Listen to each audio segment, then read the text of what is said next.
Who, Rooks? Yeah. I'd like to go to his class. You like who? I'd like to go to his class, so his class is like, I always liked history. I've been listening to a podcast. Mr. Reynolds. It's awesome. He was a good teacher. Yeah, and he was too, I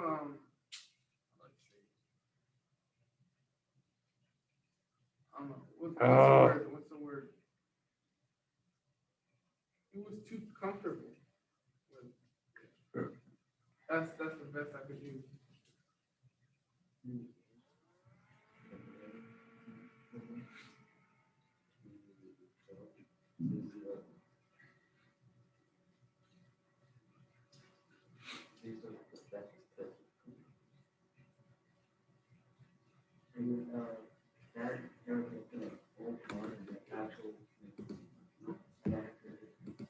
All right. I'm gonna set my butt down.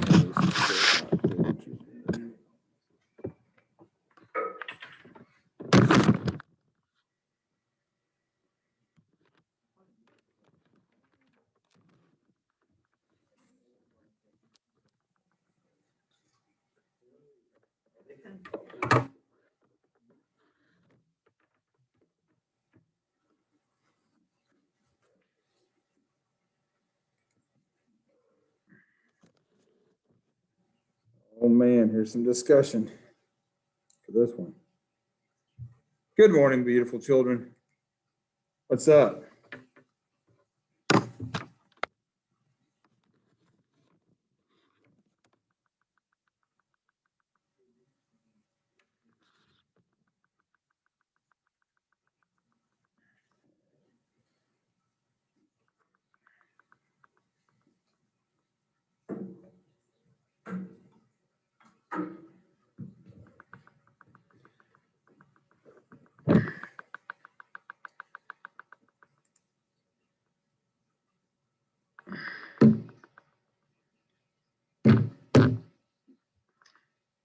Really interested to see what you guys are going to choose on this do now. What are you guys going to do? What do you think?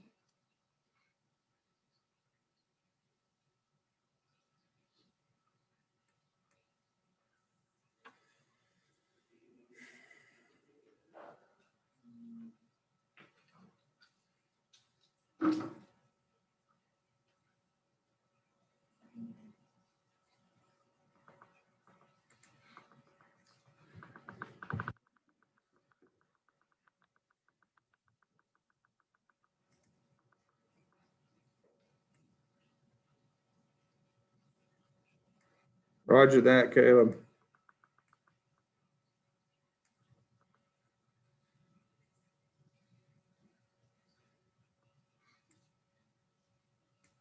Okay, thank you, Rosales. Thank you, Keaton. Thank you,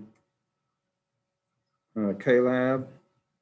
It is 8:30. Let's start dropping these answers in here. Let's start dropping these answers. It is Wednesday. We have 1 hour. We have 1 hour, 10 fewer minutes than we normally would have. I'm gonna keep it here. And my idea is to come back here by the end of class to revisit this question.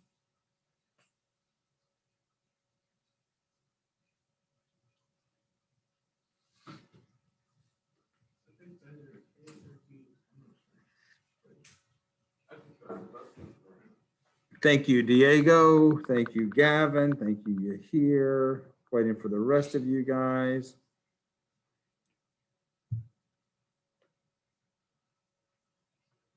Let's get at least 2 more.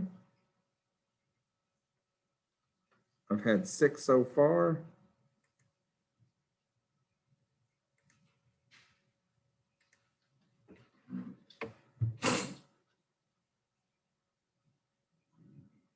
Thank you, Monis. Thank you, Ashmeet. Thank you.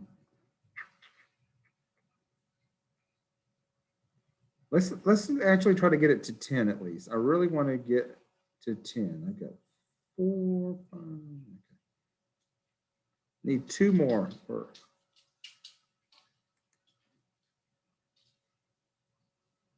And we'll come back and discuss this hopefully at the end of class. Thank you, Dev. One more person, looking for at least one more.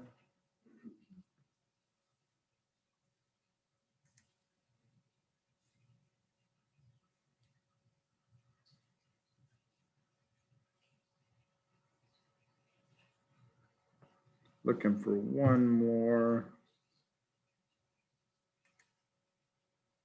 All right, cool. That is 10. Thank you so much. We'll see we'll see if these answers change at all at the end of this lesson. Everybody go to Schoology really quick.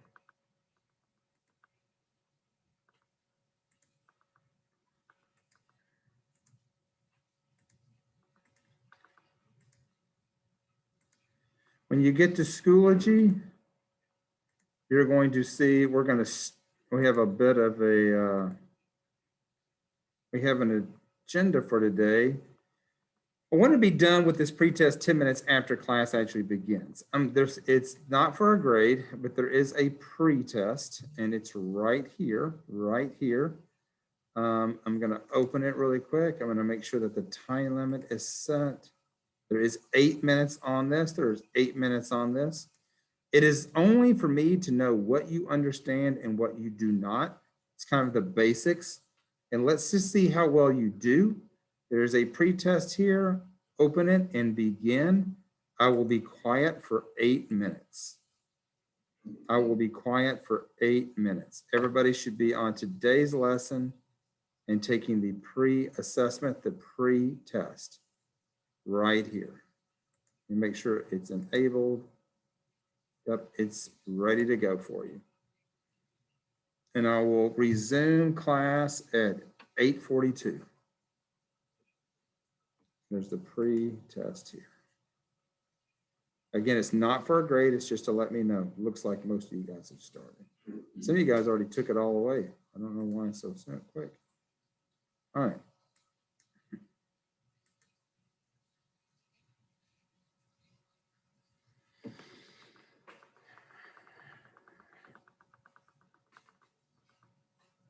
Let's just see what you know already.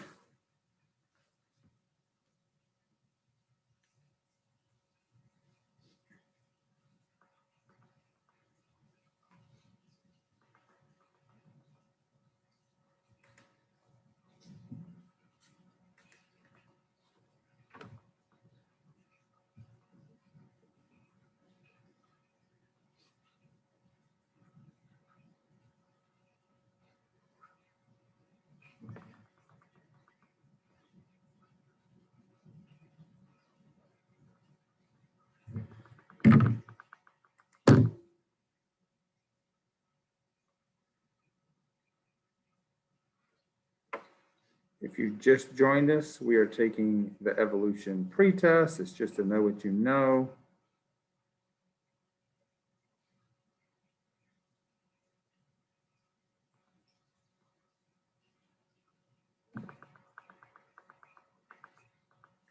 Not for a grade. I'll take attendance from this though.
Looks like most of you guys have finished. There's still, looks like a few of you guys. We got 2 more minutes and I'll begin. For those of you guys that have already finished, make sure that you've got something to write with. Everything that is highlighted in blue and red, you need to absolutely know for the quiz next class. It's almost like a bit of a cheat sheet for you.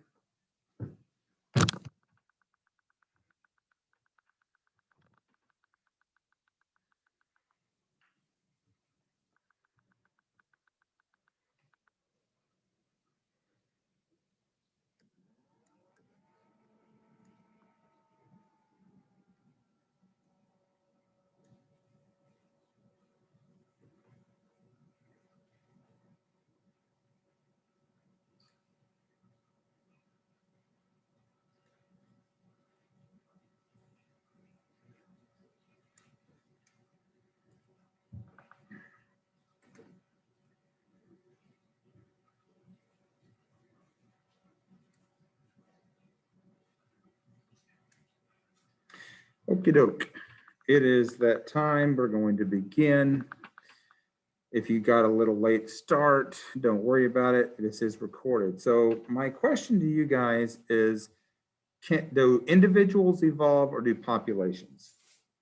Can I myself evolve as a person, as an individual? Can I evolve? Drop it in the chat.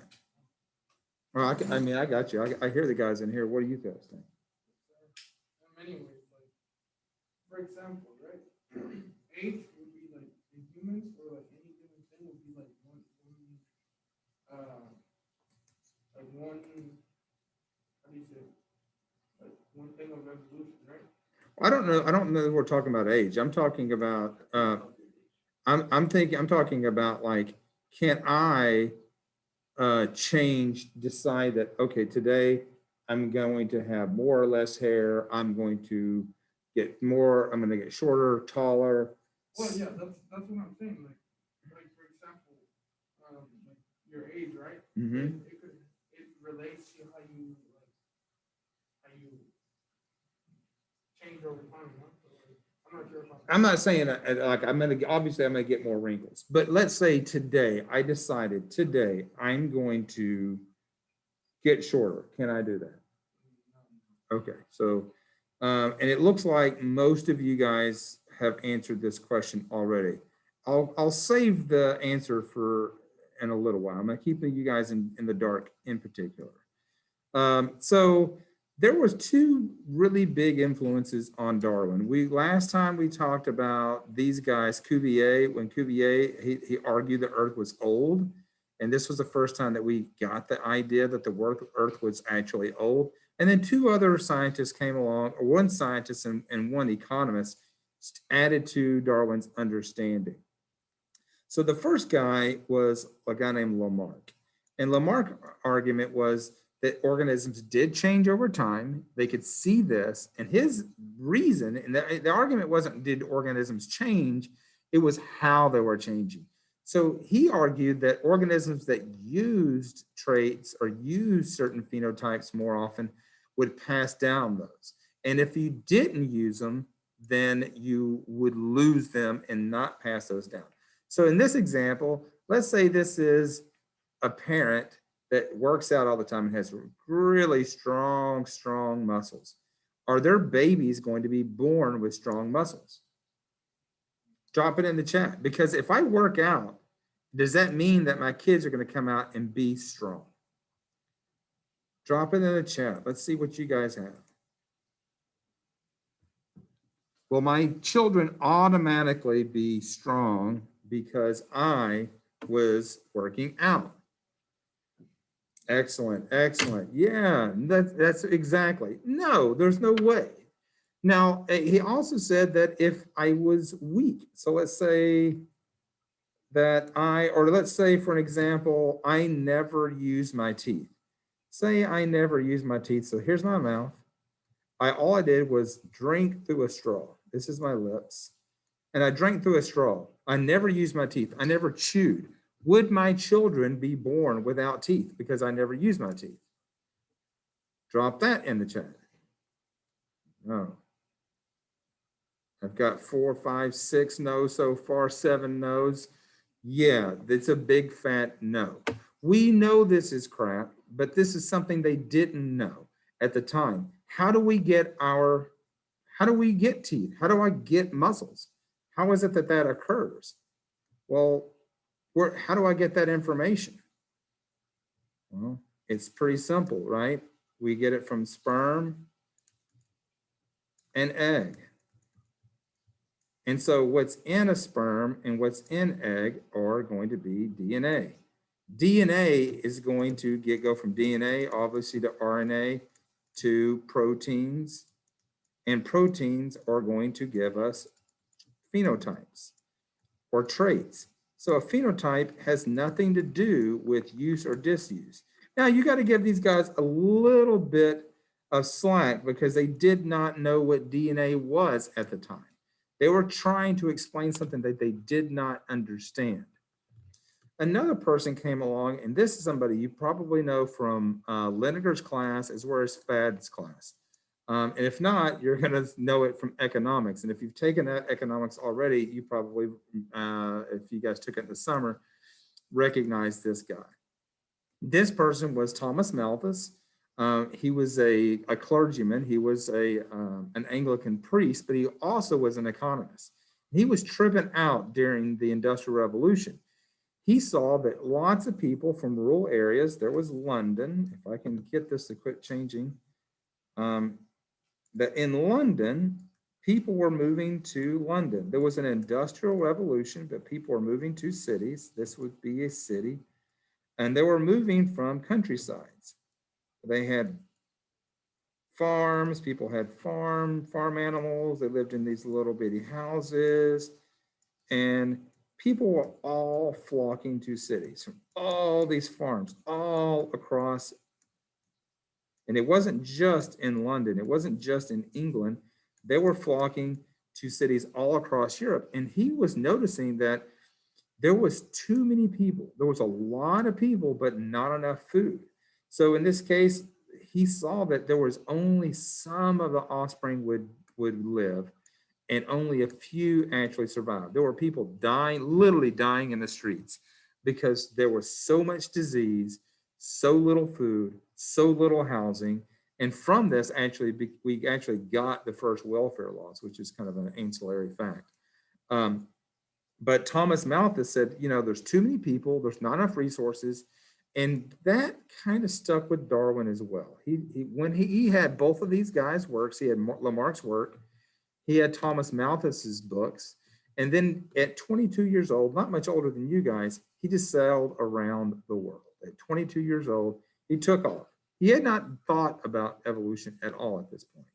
And some of the things that he noticed is that when he went to South America, and you know, he sailed there from Europe or from England, and he came to South America. And one thing he noticed when he was there, that there was a bird, and this was one of these finches, and wherever he went in South America, there was kind of an average. The beak depth was about average. There was a little smaller in some areas, a little larger in other areas, but most of the birds fit around this average size bird beak. They were birds, this beak shape was pretty uniform all throughout South America. However, when he went to these islands that were out in the Pacific, the Galapagos Islands, when he went there, he noticed every island had a very different beak, and they always corresponded exactly to the fruit that was on that island. They always matched it. He didn't think much of it. He was just collected animals, collected plants, and then when he moved on, he later on noticed, I was like, man, these measurements are pretty similar. I wonder why that is. So he didn't think much of it after that. He just started making notes and moving forward. He did come up with the idea that maybe, and the question was, did all of these birds come from South America? Do they have some sort of relationship with this other bird? They were very similar in all ways, except for their beaks. and to these birds that he found in South America. And these islands are pretty close to South America. They're not just next door neighbors, but they're fairly close. And he was wondering, did these birds somehow get there? And he later on decided that maybe. So when he did, eventually get this idea that maybe there was a gradual accumulation of traits, that gradually things started to change, that birds that were a little more adapted to one fruit would survive, and the ones that weren't adapted to that fruit didn't, that they would, obviously would pass on their traits, but others would. Do you guys notice anything weird about this? Look at the years. He wrote this long essay in 1844. When did he publish it? 1859. What's the difference in these 2 years?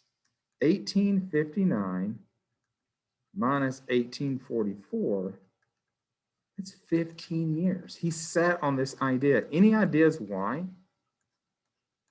Why would you not say anything? You noticed, you think you have an explanation. Organisms that are adapted to a certain environment live, the ones aren't adapted don't.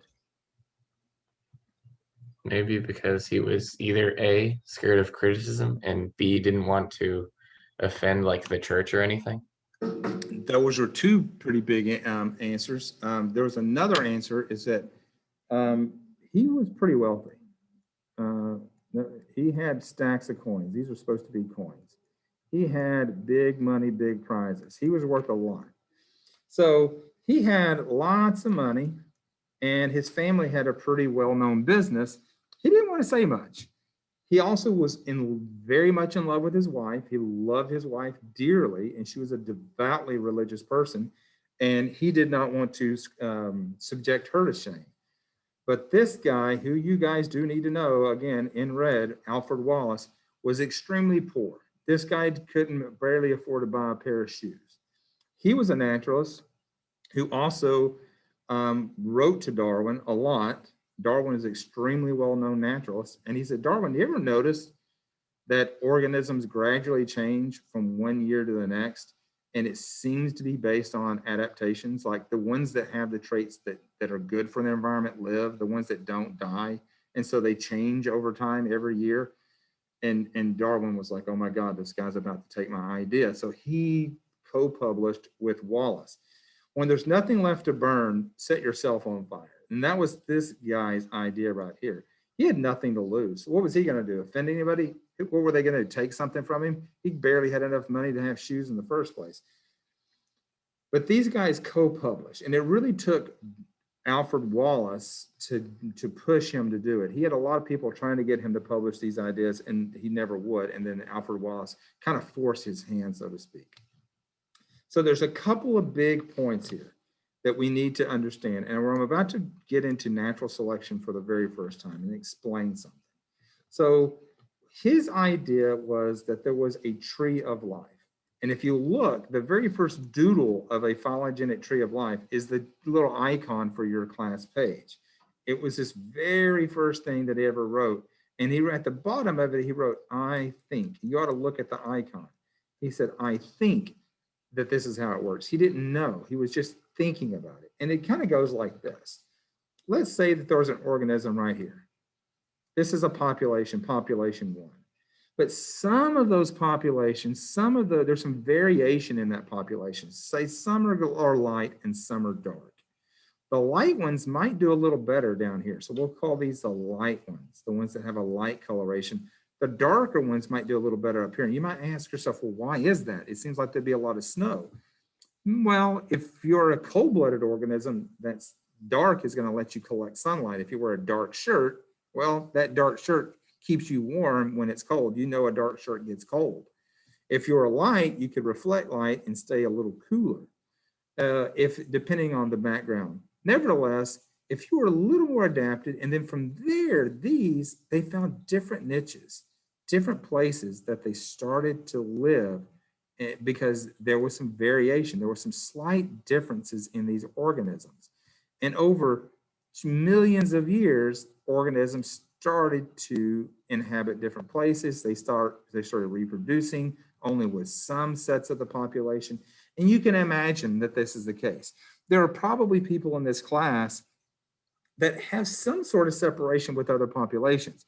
Maybe you come from a religious family and your family says, no, you would never marry somebody that was Christian or Muslim or Hindu, or if that doesn't already part of your family's tradition.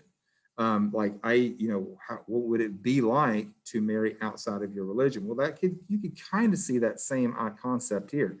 Organisms that inhabited different areas, had different traditions, had different ways of living, started to not breed anymore. And so there was these slight changes in these organisms over time. Now, these are things that you have to know. And there's 5 of these observations, and we're going to go over each one of these. All species have greater reproductive potential than their populations can be supported by the environment. That's true. A human can have anywhere between 15 to 20 offspring in a lifetime. You cannot take care of 15 to 20 children. That is not something that you can do. You cannot really dedicate the time and energy and money needed to take care of 15 to 20 kids. That's a really difficult thing to do. All organisms will produce more offspring than they can actually survive. That's something that we know. We also know that populations tend to remain stable. What does that mean? Well, if there's more organisms born than the environment can handle, and that means that they remain stable, then you would think there has to be a lot of death. A lot of these have to die for the population to remain the same. So if this is a population and the population remains steady, however, you've got 2 individuals that have 20 kids, well, then that means that only 2 of those kids can survive. That means 18 have to die for this to remain flat. 2 goes to 2, and we call this replacement. To have replacement fertility, 2 organisms can produce 2 offspring. That is usually how it works. That survive. That means that of these 20, 18 have to die. 18 will die. So he noticed this. Lots of babies, but populations stay the same. Environmental resources are limited. For example, what percentage of students can get into college from high school? What do you think? Let's say there are 100 high school students that try to get into a college. How many spaces for every 100 high school graduates, how many places are there in college? How many spots are there? Nationally, I'm talking about within the United States.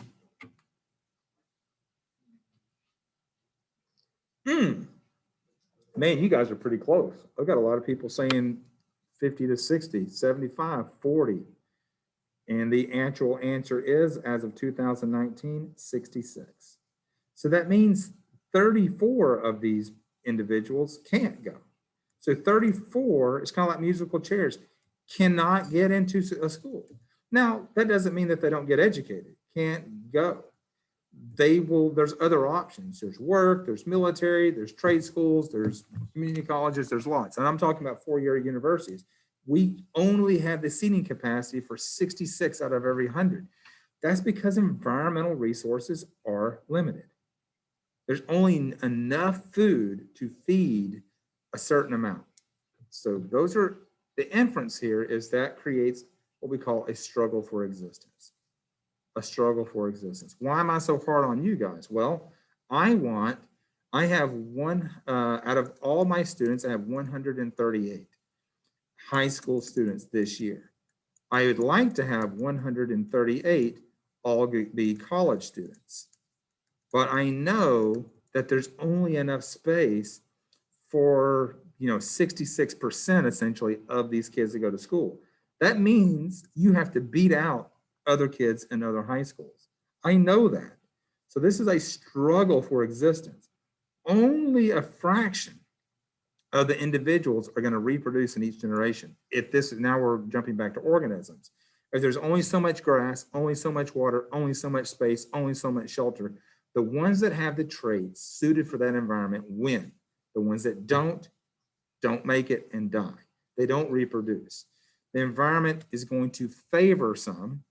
So some organisms are going to be favored and some aren't. And some are not going, they're going to be, say, disfavored. They're not going to be, there's going to be selection for, another way of saying this is selection for, and then we would say selection against. Some organisms are going to be able to be favored and some are not. And this is what Darwin argued. Next, he said individuals are going to vary. There's going to be a lot of differences. So if I were to have this rabbit here, which you guys are about to use in a moment, nice little bunny, if spots were favored, nice. If this was good and there was variation and the ones that didn't have these spots were selected against, then this is what's going to be more prevalent in the next generation. These will breed, there'll be more spots in this next generation than this. And much of this variation is heritable. So this is genetic. It has to be genetic. That's the point here. This has to be a genetic situation. So he drew two inferences. He says the struggle for existence is not random. People will argue evolution, oh my God, evolution, how could this randomly happen? It's not random at all. The environment is selecting for or against. It's not random. Those individuals that have the heritable characteristics that help them are going to be favored. They're going to leave more offspring. So the generations are going to change over time. And he says this unequal ability of individuals to survive and reproduce will lead to this gradual change. There's going to some be favored and some be selected against. So some selected for and some are going to be selected against. This is not a weird idea or crazy idea. Let me just kind of give you some example real quick. We'll use this. What is the ancestor to all of these right here? You are correct. It is a wolf. These are all wolves. If you look up these, what the species are, every one of these came from a wolf. Well, what happened is some people started having wolves follow them around through history, as nomadic tribes did, and wolves started to hang out with people. The ones that were not very aggressive started hanging out with people. Well, if people like wolves with long hair, they bred those with other ones that had really long hair, and eventually you get whatever the heck that is. The heck is that anyway? Looks like a carpet. If people started favoring wolves that had flat faces, well, then you got this monstrosity, this English bulldog. If you wanted wolves that were really large and had black faces and tan, you're like, hey man, do you have one that, I've got one that's tan, you got one that's tan, that's big? Yeah, let's breed those together. You get this. Well, all this is just not nature selecting, it's human selecting. We make this. This is what we call artificial selection. And this is a great IA. I had students that did this last year and it was awesome. There's artificial selection. And I've got the data. We'll analyze it in a couple of days. I had kids that just selected 4 traits. They grew plants, killed them. Some of them killed them and then bred the ones together that had traits that they liked. And they went to see how those traits changed over 3 generations. And I've got the data. It's pretty amazing what they were able to accomplish. But this is artificial selection. So humans select the traits, not nature. If nature selects, it's it's going to be natural selection. If nature's selecting, let's get an example real quick. It should be 9 o'clock. I'm 4 minutes behind schedule. Everybody go back to Schoology.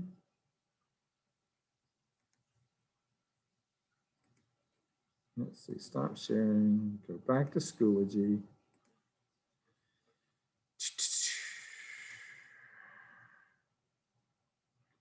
And there's going to be a PowerPoint here called bunnies. And I'm going to demonstrate for you. And you're going to be in groups in just a moment.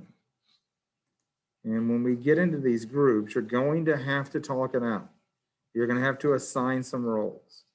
So when you look at these bunnies, and I'll give you an example. In a moment, you're going to have a simulator, and you can add a mate. You're going to have one single rabbit, and you have to give it a mate. Obviously, you need a mate to reproduce if you're a multicellular organism, most of the time anyway. And then you're going to set alleles. And I'll give you a demo. You're going to set some alleles. Are they going to be, what's going to be dominant? What's going to be recessive, right? So what is brown fur going to be dominant, or is it going to be recessive? And then you're going to add environmental factors. The environmental factors are going to be limited food and predators. I'd like to know a world that does not have predators and doesn't have, limited food. No place exists on this planet where there's an overabundance of food and no predators. This is where lambs lay with lions, and this is not the reality that we're dealing with, right? We are going to be always struggling, whether it's at the grocery store, making enough money to buy what you need at the grocery store, or if it's harvesting in the field, or if you're a rabbit trying to find food on the landscape. And something's always trying to kill you, whether it be somebody trying to take your job or it be a wolf trying to eat you. There's always going to be this situation. And you're also going to change the seasons. You're going to have seasons. Seasons are going to affect who survives and who doesn't. And you guys are going to record this. So roles, there's going to be a simulation manager. There's going to be somebody that's going to be watching you do this, making sure you observe these rules. There's going to be somebody that's recording data. And so there's going to be somebody that's going to record data. And you'll do this at the end of every 2 generations, number of generations. We'll have to wait. You have to wait. Okay, we're at 2 generations. What is the allele frequency? What is the number of brown rabbits at generation 2? What is the number of white rabbits? And then you'll do it again at 4 generations and see how that changes. And then you guys can start playing with it. You guys can play with environmental factors. If you want to change environmental factors, maybe you change predators, or maybe you change the amount of food. And then somebody's going to be taking notes, like real time. Who's getting eaten? Who's starving? Who is able to get away? Who is able to get enough food?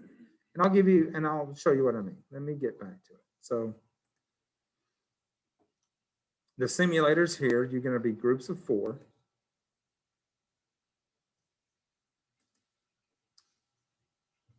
And I'm just doing the intro. I'm not doing the advanced. You guys can see this?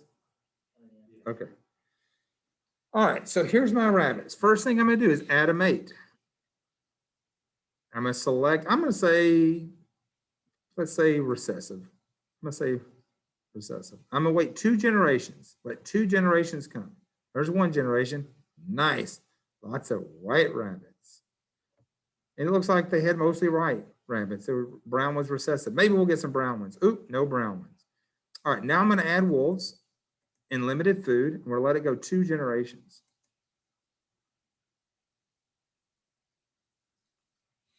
Ooh, holy crap.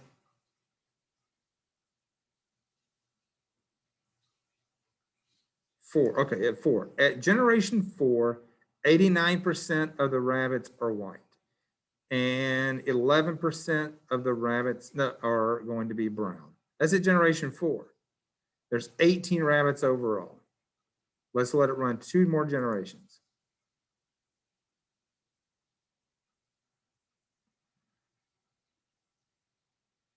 Generation 5. I'll just get to generation 6 and I'll pause it. Boom, okay. There was a huge change. All of a sudden now I've got more brown, less white. I'm gonna change the seasons. Let's see what happens now. Now I went from 89% white to 8% white. Let's see if that changes now. Let it run 2 generations.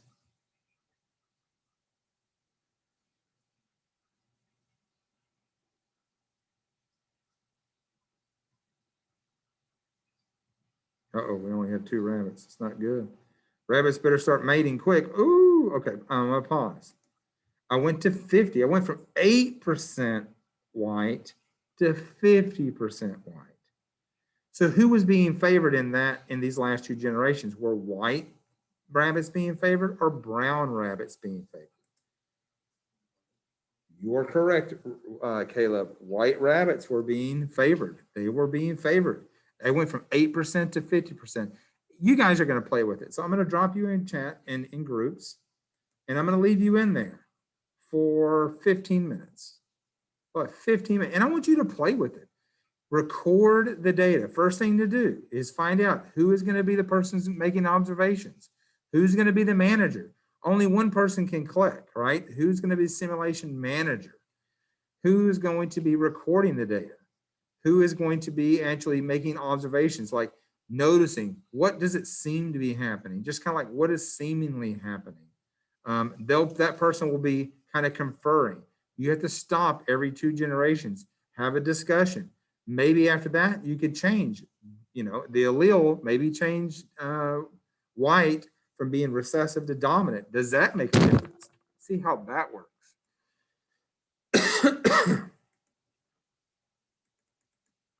All right, you guys knock yourself out. You have to be talking to each other. Man, this coffee's killing me.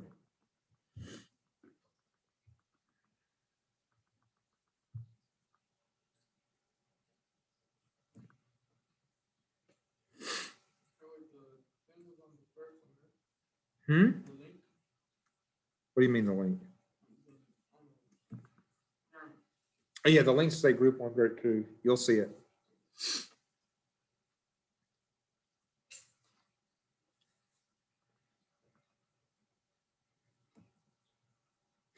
You got to share your screen.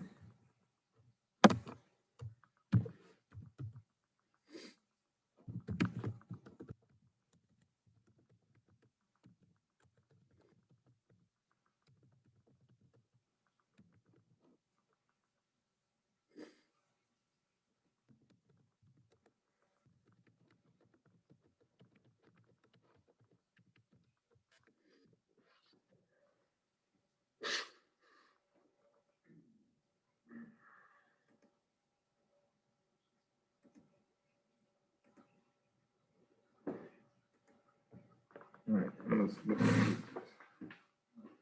Who's sharing the screen for you? Gavin said you. Gavin, that's Gavin's screen or yours? No, that's mine. Who's sharing screen in here? I think it's Dev.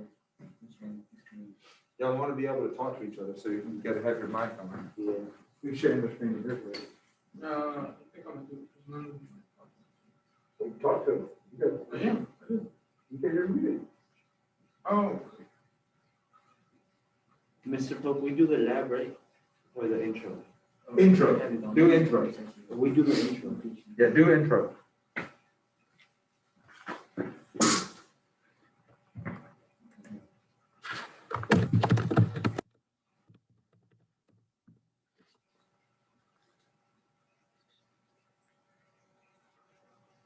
Change it to proportions too.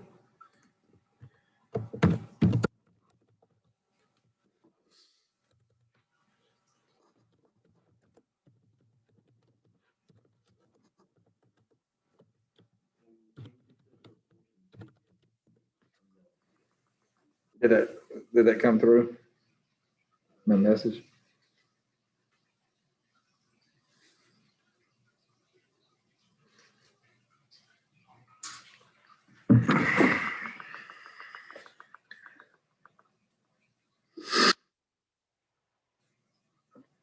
all right. So what do you do for this one?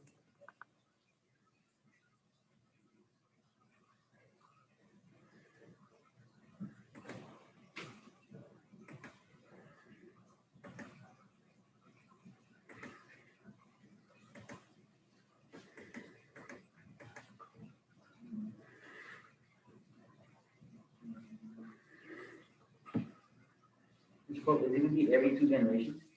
Yep, change every 2 generations. Let 2 generations run. Yeah. Let 2 generations run.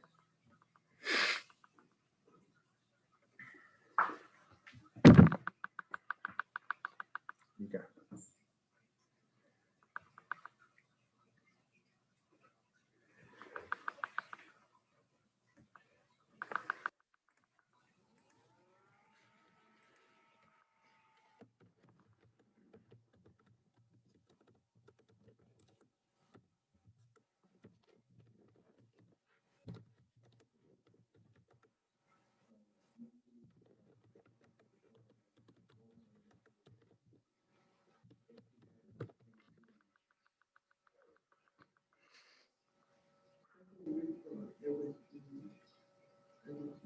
Right?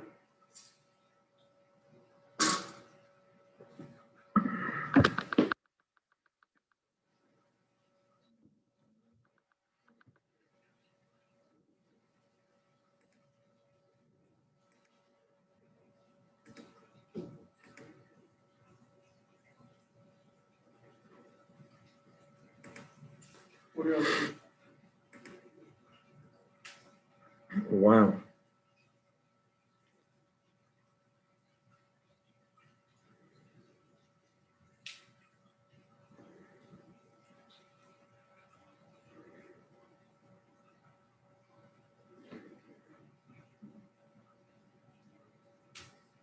Oh, no one's working on this round, can you switch me? Yep. What room are you in? 3? Yeah. Boom.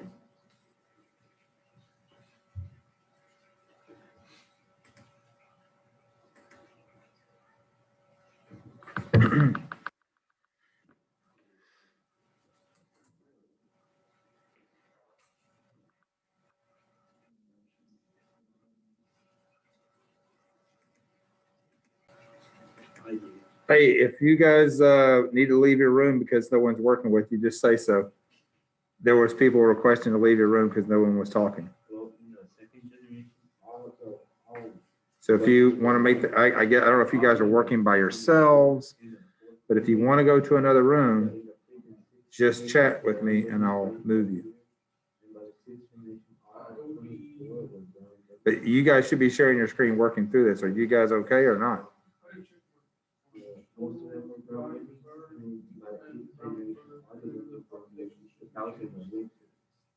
Okay. Johnson, are you in there?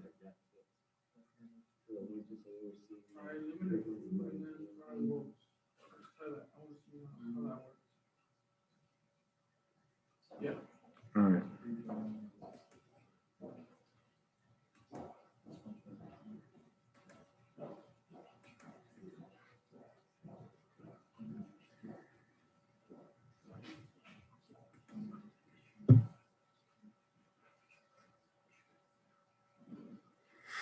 The white fur are most, like, they're the ones that are most likely to survive during like, I guess that, we call that a climate. Cause like, it's like, it'll be like a camouflage for them. And then the brown fur will be less likely to survive since they don't have any like coverage or protection against like predators.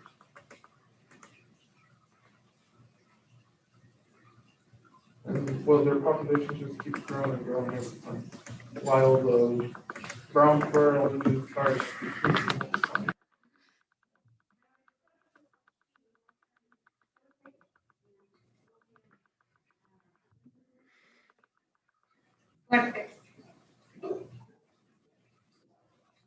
So,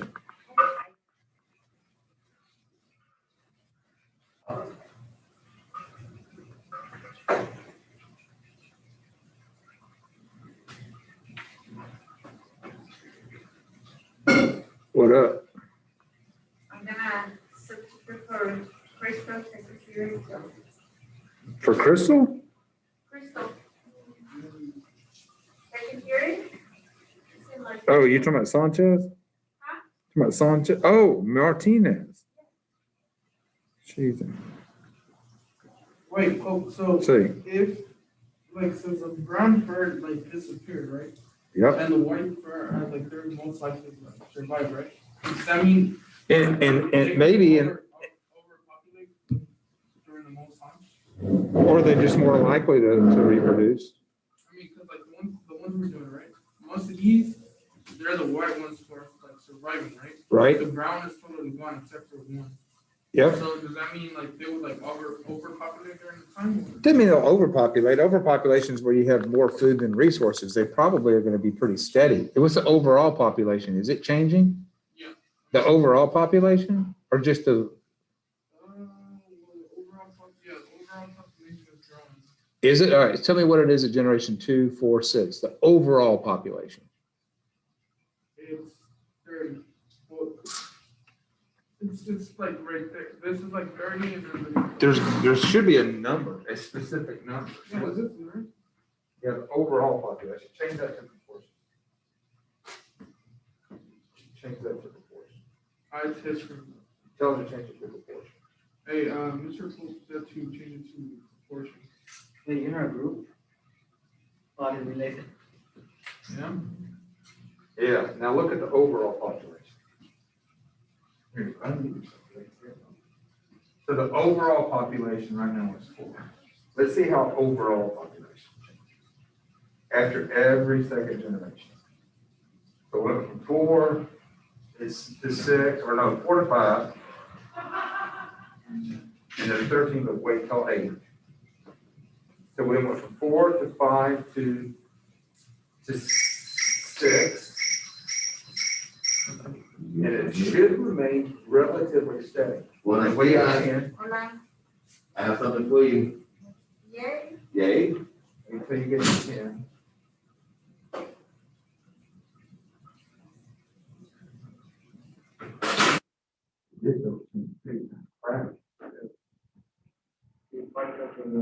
Don't you have to change the season? Change the season. They keep changing seasons every 2 generations. There you go.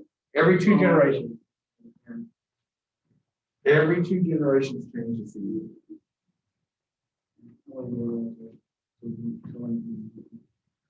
So everything here should be. Every 2 generations.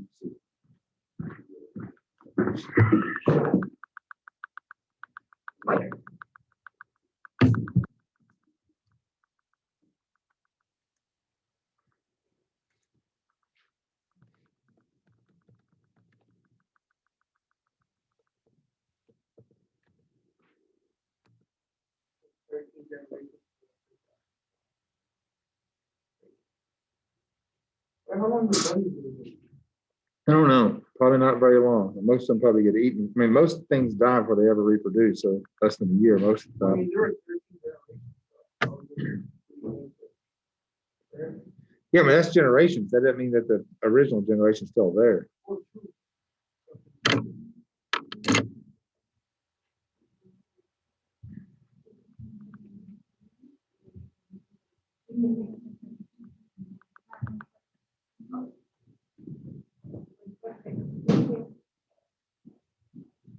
You guys are recording all this? How many total?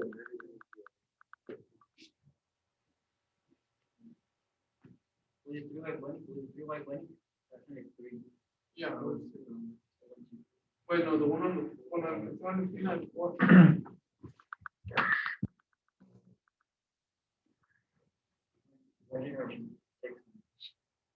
I know, the one before was four.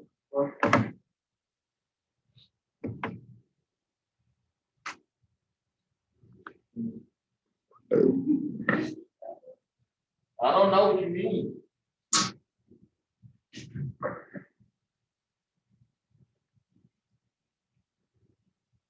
When is the next asynchronous day?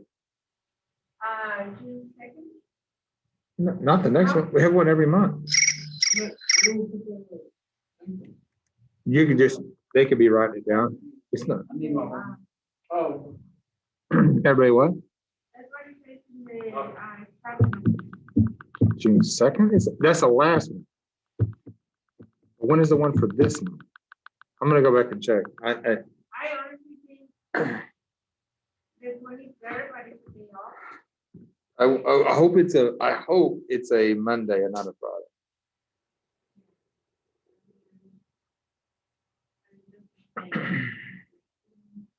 We'll let everybody else pile in here. We gotta have 24 seconds till everybody's in. Breakout group 1 is still cranking.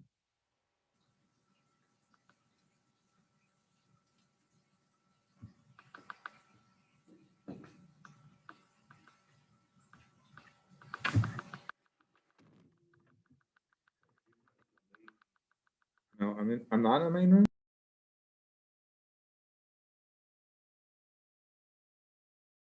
Yep. Hello, beautiful children. So did the populations change from black or brown to white and white to brown by the season? For most of our experiments, they did, but for one, we only saw 3 brown rabbits total, yet they made it to generation 14 just shoot through sheer numbers. Okay, did you guys have brown in that scenario? Was it dominant or was it recessive? It was recessive. And we Yeah, did so- switch between winter and summer. Yeah. But for most of the experiments, they changed from brown to white with the season. Yeah, most of the time. Even, I mean, it may take a little longer when it's recessive for it to catch up. If brown was dominant, it might be a little more quick, that shift. Let me ask you about the populations from every second generation. So generation 2 to 4 to 6 to 8, did the populations change like overall, like the number of individuals in the population? Was that relatively steady or did that change drastically?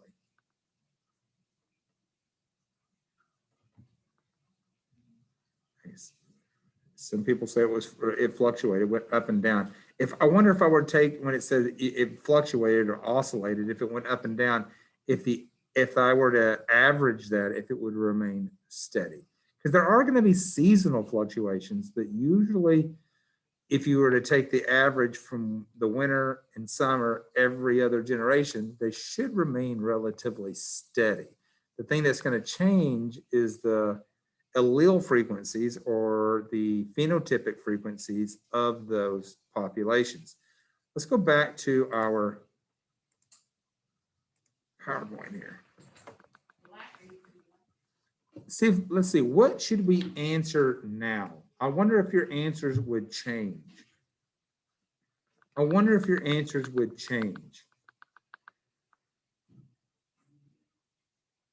Let's give everybody 1 minute and I want to break this down.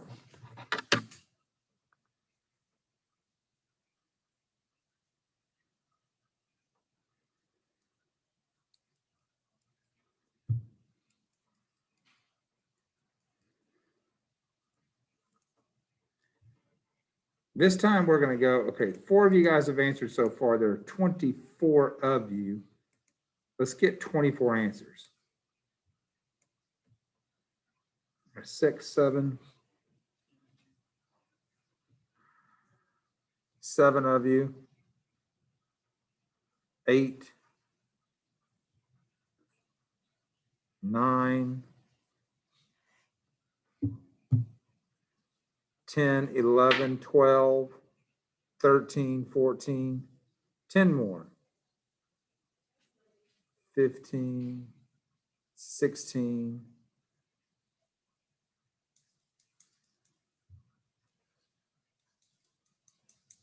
17, 18, 19, 20. Okay, I got 20. So that's pretty good.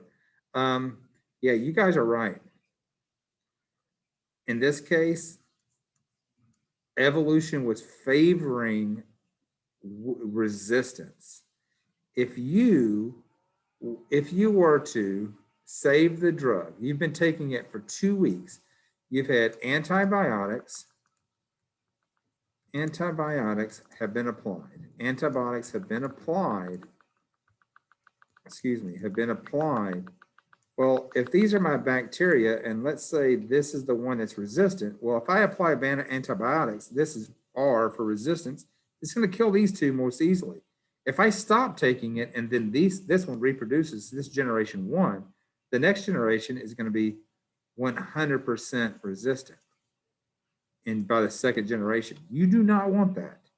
You want to keep hammering them, hammering them, and hammering them, and hammering them until finally they're all gone. So D would have been correct. You have to keep evolution in mind when you're using antibiotics. You guys be good. Class is over. I will see you guys Friday. We have a lot to learn on Friday, and we will have a quiz.